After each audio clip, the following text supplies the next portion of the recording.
ರಾಜ್ಯ ರಾಜಕೀಯದಲ್ಲಿ ಸಾಕಷ್ಟು ಬೆಳವಣಿಗೆಗಳಾಗ್ತಾ ಇದೆ, ಗಮನಿಸ್ತಾ ಇದ್ದೀವಿ.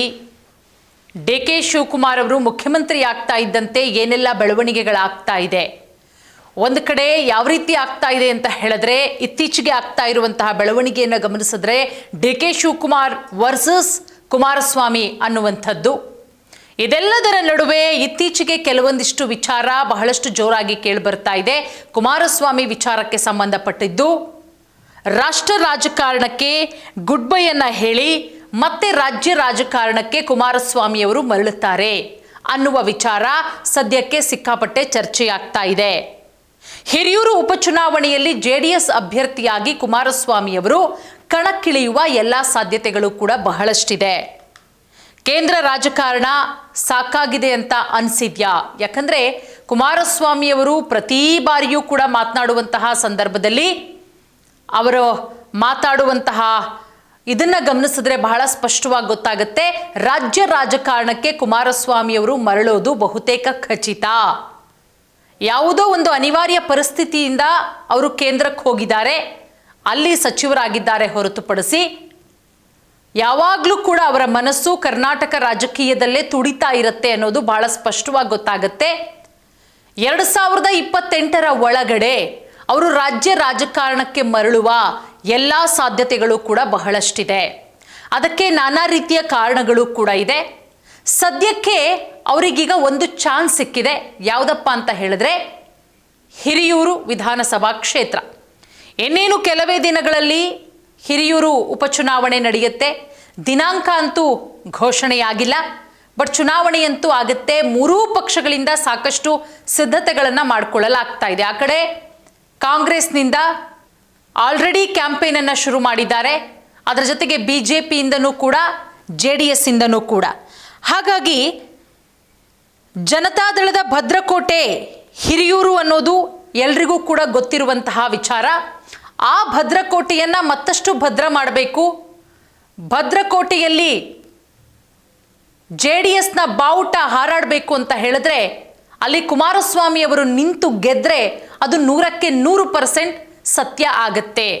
ಅದೆಲ್ಲದರ ನಡುವೆ ಕುಮಾರಸ್ವಾಮಿ ಅವರು ಕೂಡ ಸಾಕಷ್ಟು ಸ್ಟ್ರಾಟಜಿಗಳನ್ನು ಮಾಡಿದ್ದಾರೆ.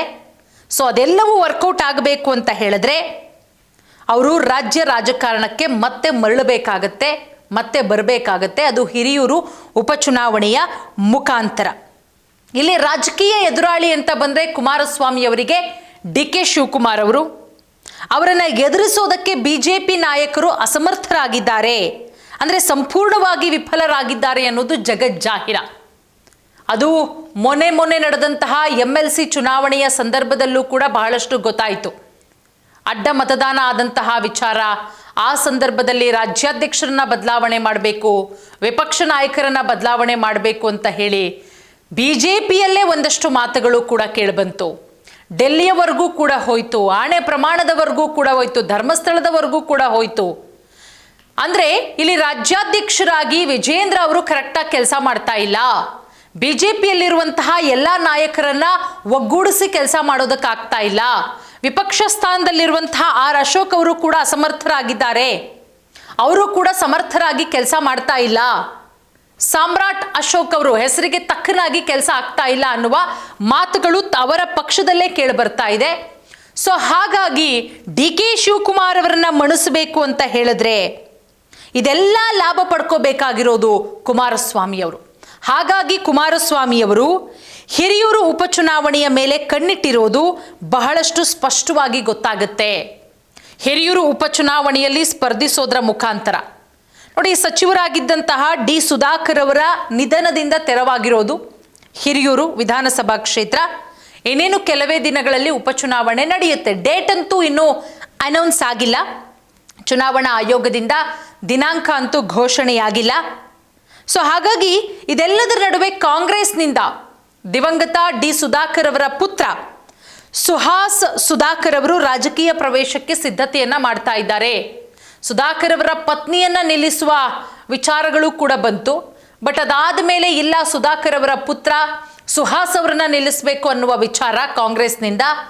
ಆಲ್ರೆಡಿ ಸುಧಾಕರ್ ಅವರ ಪುತ್ರ ಸುಹಾಸ್ ಅವರು ಕ್ಷೇತ್ರದಾದ್ಯಂತ ಓಡಾಟ ಮಾಡ್ತಾ ಇದ್ದಾರೆ. ಅಧಿಕೃತ ಘೋಷಣೆಗೂ ಮುನ್ನ ಎಲ್ಲ ಪ್ರಚಾರ ಕಾರ್ಯದಲ್ಲೂ ಕೂಡ ಸುಹಾಸ್ ಅವರು ತೊಡಕೊಂಡಿದ್ದಾರೆ. ಇದೆಲ್ಲದರ ನಡುವೆ ಅವರ ಪ್ರತಿಸ್ಪರ್ಧಿ ಯಾರಾಗ್ತಾರೆ? ಈಗ JDS ಮತ್ತೆ BJP ಮೈತ್ರಿ ಸರ್ಕಾರ ರಾಜ್ಯದಲ್ಲಿ ಅಧಿಕಾರದಲ್ಲಿರುವುದರಿಂದ ಯಾರಾಗಬಹುದು ಅನ್ನೋದೇ ಈಗಿರುವಂತಹ ಪ್ರಶ್ನೆ.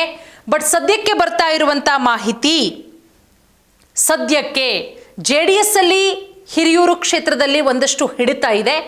ಹಾಗಾಗಿ ಭದ್ರಕೋಟೆಯನ್ನ ಮತ್ತಷ್ಟು ಭದ್ರ ಮಾಡಿಕೊಡ್ಬೇಕು ಅಂತ ಹೇಳಿದ್ರೆ JDS ಅಭ್ಯರ್ಥಿ ಅಲ್ಲಿ ಕಣಕ್ಕಿಳಿಸಬೇಕು.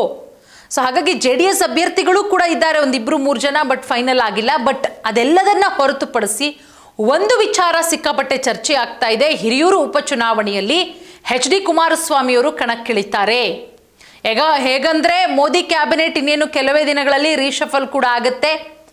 ಸೊ ಸಂಪುಟ ಪುನರ್ರಚನೆ ಆದ ನಂತರ ಕೇಂದ್ರ ಸಚಿವರಾಗಿರುವಂತಹ ಕುಮಾರಸ್ವಾಮಿಯವರು ತಮ್ಮ ಸ್ಥಾನಕ್ಕೆ ರಾಜೀನಾಮೆಯನ್ನು ಕೊಟ್ಟು ಕಂಪ್ಲೀಟ್ ಆಗಿ ಅವರು ರಾಜ್ಯ ರಾಜಕಾರಣಕ್ಕೆ ಮರಳುವ ಎಲ್ಲ ಸಾಧ್ಯತೆಗಳು ಕೂಡ ಇದೆ. ಯಾಕಂದ್ರೆ ಕುಮಾರಸ್ವಾಮಿಯವರು ಕೂಡ ಸಾಕಷ್ಟು ಸ್ಟ್ರಾಟರ್ಜಿಗಳನ್ನು ಮಾಡ್ಕೊಂಡಿದ್ದಾರೆ. 2028ಕ್ಕೆ ಮತ್ತೆ DK ಶಿವಕುಮಾರ್ ಅವರು ನಾನೇ ಮುಖ್ಯಮಂತ್ರಿ, ಕಾಂಗ್ರೆಸ್ ಸರ್ಕಾರ ಅಧಿಕಾರಕ್ಕೆ ಬರುತ್ತೆ, ಎಷ್ಟೇ ಸ್ಥಾನ ಬರುತ್ತೆ ಬರೆದಿಟ್ಕೊಳ್ಳಿ ಅಂತಲೂ ಕೂಡ ಹಿಂದೆ ಹೇಳಿರೋದ್ರಿಂದ ಕುಮಾರಸ್ವಾಮಿಯವರು ಶತಾಯಗತಾಯ ಅಧಿಕಾರಕ್ಕೆ ಬಂದರೆ JDS ಹಾಗೆ BJP ಮೈತ್ರಿ ಸರ್ಕಾರ ಕುಮಾರಸ್ವಾಮಿಯವರೇ ಬಹುತೇಕ CM ಆಗೋದು ಖಚಿತ ಅಂತ ಹೇಳಲಾಗ್ತಾ ಇದೆ.